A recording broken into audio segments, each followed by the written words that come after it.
السلام علیکم۔ Najaf zone میں خوش آمدید۔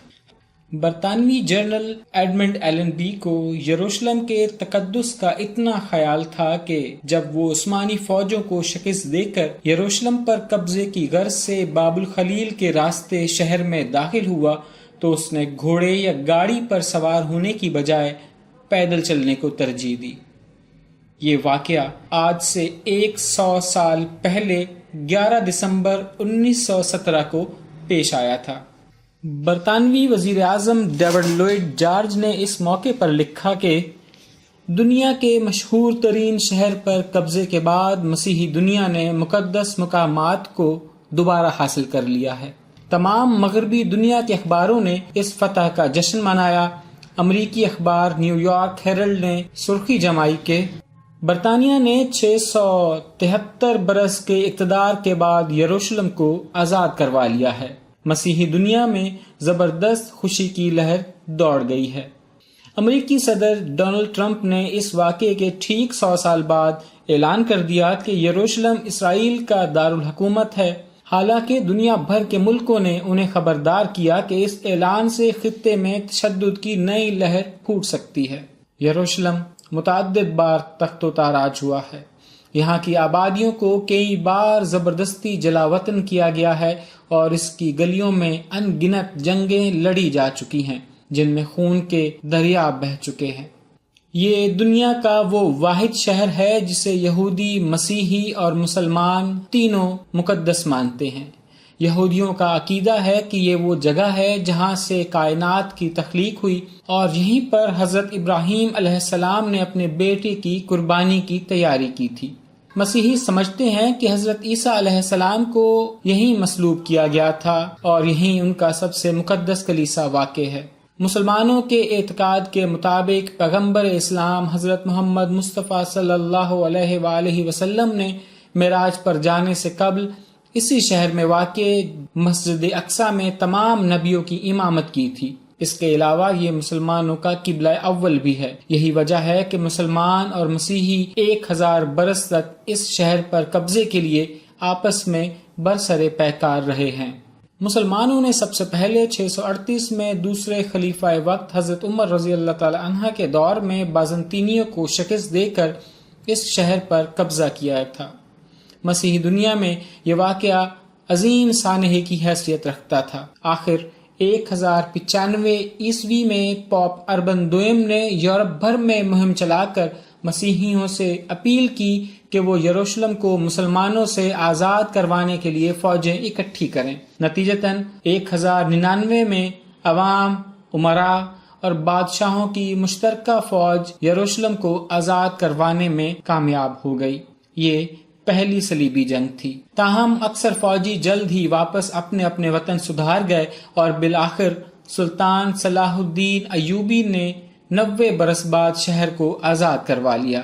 ایک بار پھر یورپ میں بے چینی پھیل گئی اور یکے بعد دیگرے 4 مزید صلیبی جنگیں لڑی گئیں، لیکن وہ یروشلم سے مسلمانوں کو بے دخل کرنے میں ناکام رہیں۔ البتہ 1229 عیسوی میں مملوک حکمران الکامل نے بغیر لڑے یروشلم کو فریڈرک دوئم کے حوالے کر دیا، لیکن صرف 15 برس بعد خوارزمیہ نے ایک بار پھر شہر پر قبضہ کر لیا، جس کے بعد اگلے 673 برس تک یہ شہر مسلمانوں کے قبضے میں رہا۔ امریکی اخبار نے انہی 673 برسوں کی طرف اشارہ کیا تھا۔ سن 1517 سے 1917 تک یہ شہر عثمانی سلطنت کا حصہ رہا اور عثمانی سلاطین نے شہر کے انتظام و انصرام کی طرف خاصی توجہ کی۔ انہوں نے شہر کے گرد دیوار تعمیر کی، سڑکیں بنائیں اور ڈاک کا نظام قائم کیا، جبکہ 1892 میں یہاں ریلوے لائن بچھا دی گئی۔ جنرل ایلن بی کے قبضے کے بعد شہر 3 دہائیوں تک برطانوی سلطنت میں شامل رہا اور اس دوران یہاں دنیا بھر سے یہودی آ کر آباد ہونے لگے۔ آخر 1947 میں اقوام متحدہ نے اس شہر کو 2 حصوں میں تقسیم کرنے کی منظوری دی، جس کے تحت نہ صرف فلسطین کو 2 حصوں میں تقسیم کر دیا گیا بلکہ یروشلم کے بھی 2 حصے کر دیے گئے، جن میں سے مشرقی حصہ فلسطینیوں جبکہ مغربی حصہ یہودیوں کے حوالے کر دیا گیا۔ اس کے اگلے برس اسرائیل نے آزادی کا اعلان کر دیا۔ عرب ملکوں کے لیے یہ بات ناقابل قبول تھی. انہوں نے مل کر حملہ کر دیا لیکن انہیں اس میں شکست ہوئی. اس کے بعد اگلے 2 عشروں تک یروشلم کا مشرقی حصہ اردن کے اقتدار میں رہا، لیکن 1967 کی جنگ میں اسرائیل نے اس پر بھی قبضہ کر لیا. بین الاقوامی برادری آج تک اس قبضے کو غیر قانونی سمجھتی ہے.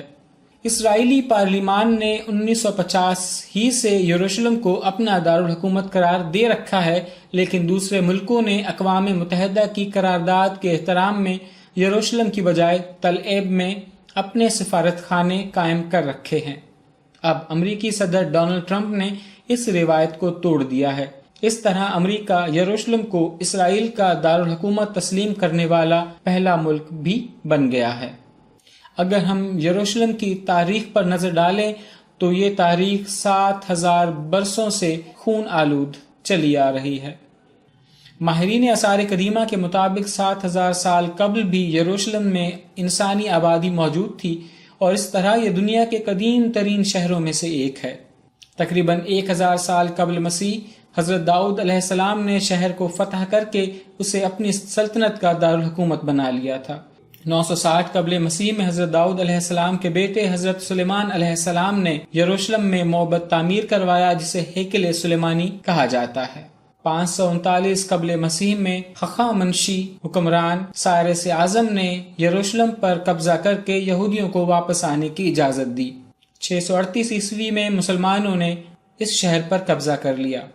691 عیسوی میں اموی حکمران عبد الملک نے قبۃ الصخرہ یعنی ڈوم آف دا راک تعمیر کروایا. 1099 میں مسیحی صلیبیوں نے شہر پر قبضہ کر لیا. 1187 میں صلاح الدین ایوبی نے صلیبیوں کو شکست دے کر شہر سے نکال دیا.